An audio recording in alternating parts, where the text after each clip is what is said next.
Salut tout le monde, aujourd'hui je voulais vous présenter 5 sites que j'utilise régulièrement donc pour trouver des images mais également des vidéos libres de droit. Donc évidemment il faut quand même vérifier que leur licence soit bien une licence commerciale et pas que personnelle. Mais je voulais vraiment vous faire cette vidéo parce que je me souviens que quand j'avais débuté dans ce domaine, j'avais pas les bons outils ou je savais pas vraiment où chercher. Donc c'est pour ça je vais vous partager vraiment les 5 sites que j'utilise le plus souvent. On commence avec le premier, c'est vide.io, comme vous le voyez juste ici. Et ici, en fait, ils proposent une librairie de vidéos. Donc vous avez un peu de tout et vous pouvez chercher là-dessus. Par exemple, si vous voulez quelque chose avec un chien, donc évidemment tout est en anglais, etc. Donc vous accédez ici, vous pouvez télécharger gratuitement si besoin. Donc celle-là, je vous avoue, je l'utilise pas tant que ça, mais je sais qu'elle est quand même pratique, vu que c'est vraiment des vidéos de bonne qualité. En quatrième position, j'aurais mis le site isorepublic.com.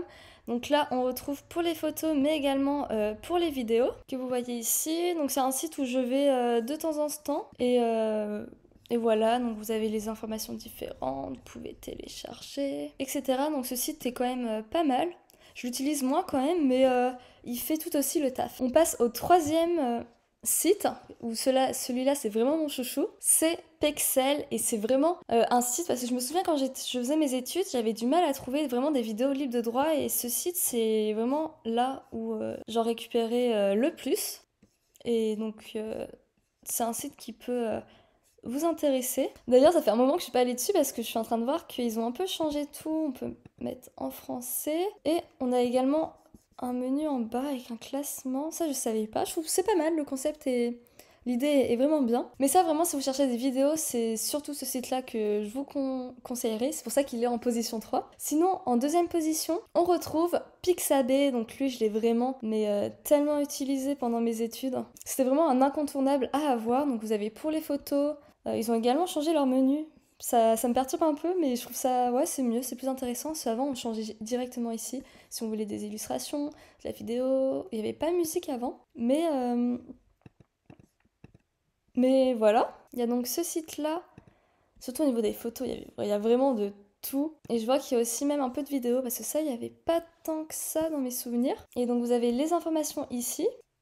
Ici, donc vraiment, celui-là, c'est un site à avoir. Et en première position, ça a été mon chouchou, je l'avais découvert. Le premier site que j'avais découvert, c'était Pixabay. Ensuite, c'était Pexels. Et l'autre que je vais vous présenter, qui est en première position, c'est vraiment le site que j'ai découvert un peu après Pixabay, et il est vraiment incroyable celui-là, c'est Unsplash. Donc là vraiment l'interface est incroyable déjà, et j'aime beaucoup le fait que tu peux vite te perdre dans ce que tu cherches. Par exemple tu veux une déco, enfin voilà, quelque chose dans cela, et ben après tu as d'autres propositions qui te permet ensuite, qui t'amènent en fait à d'autres propositions, etc. Et vous pouvez même ici savoir si vous pouvez l'utiliser ou pas, et vous pouvez accéder également au profil des personnes qui publient ces photos. Et je trouve ça vraiment top et très pratique, parce qu'on peut vraiment tomber sur des choses qu'on n'avait pas pensé, et que ça peut vraiment nous donner d'autres idées. Sinon, bon après il existe d'autres sites, hein. Comme d'habitude, n'hésitez pas à les mettre en commentaire si vous connaissez d'autres sites pour trouver des vidéos ou des images libres de droit. Ça peut toujours être utile. Mais sinon, vous pouvez également générer des images et les réutiliser, donc en utilisant par exemple playground.ai, ça, ou on a également Midjourney, c'est un autre site qui utilise en fait l'IA. Mais donc en fait, il faudrait créer ici par exemple sur Playground AI et mettre le prompt, donc le descriptif de ce que vous voulez. Vous avez également d'autres modes ici. Mais je vais pas vous faire une démo parce que je suis pas formée encore là-dessus. Mais si ça vous intéresse, je pourrais vous faire une vidéo détaillée de ça, ce qui m'obligera entre guillemets à me former plus rapidement là-dessus. Mais en tout cas, je le ferai. Enfin, je me formerai là-dessus, mais peut-être pas tout de suite encore. Donc voilà, c'était vraiment les sites où je trouve mon bonheur là-dessus.